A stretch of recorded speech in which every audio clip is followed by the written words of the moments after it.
যমুনা পার্কের এরিয়াটা ভালো লাগতেছে, বাতাস আইতেছে খুব ভালো। আর একটু রোদ থাকলে ভিডিওটা আরো দেখতে সুন্দর হতো।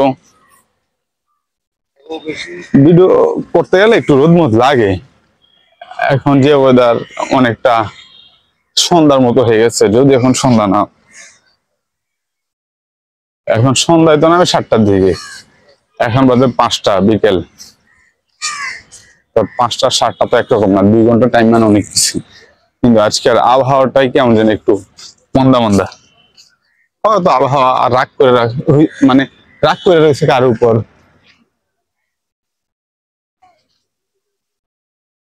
একটু রোদ থাকলে ভিডিওটা ভালো হইতো। আসছি এখন পর্যন্ত একটা ছবি তুলে নেই।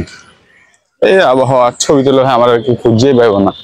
এমনিতে রোদের মধ্যে ছবি তুলে আমাকে খুঁজে পায় না, আর এই আবহাওয়াতে ছবি তুলে মানুষ আমার খুঁজে পাইবো, পাইবো না।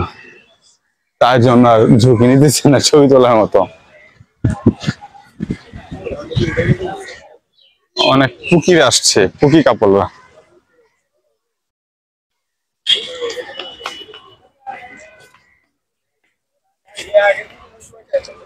আমিও আসছি, তবে কোনো পুকি টুকি লই আনা, নিজে বউ নিয়ে আহি, নিজের বাচ্চা লই আহি, ওটাই মনে হয় ভালো। আলগা আলগা পিরিত করে মানুষের লগে পিরিত জমাইয়া মানুষের মাইয়া খরচা করে কোনো বেনিফিট নাই। ওই মালেতে ভাই আপনার বিয়ে করবে এরকম নিশ্চয় দেয় নাই, তাহলে কেন যাবেন শুধু শুধু মানুষের মাইয়ার উপর ইনভেস্ট করতে। তবে হ্যাঁ, যদি সেটা বউ হয়, নিজের পরিবার হয়, তাহলে লস নাই। কারণ হাদিসে আছে বউ নিয়ে ঘোরা সুন্নত, এই জন্য বলবেন।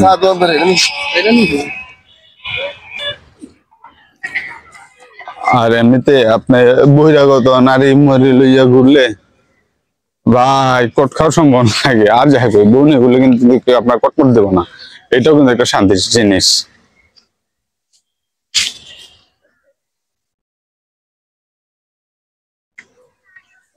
কিছুটা বটমূলে ফিল পাওয়া যায় গেছে, কিন্তু এটা মোটেও কোনো বটমূল না, বটমূল আরো দূরে। রমনা পার্ক অনেক বড় এরিয়া।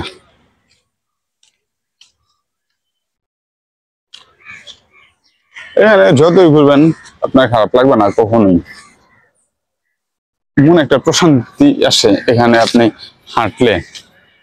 সকালবেলা অনেকে আসে হাঁটার জন্য,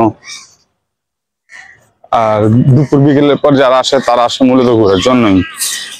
আর সকালে ঘুরে পাবলিক আসে না, ওনারা কি কয়টারে হাঁটা এক্সারসাইজ আর কি কি, মূলত ওই জন্যই আসে সকালবেলা যারা আসে। তবে এখন যারা ঘুরতে আসে তারা তো শুধুই ঘুরে না, এই যেমন আমি ঘুরতেছি হাইটা হাইটা, তার মানে আমার ঘুরে আমার হাঁটা ছবিটাই হচ্ছে, লস নেই কোনো কিছুতেই।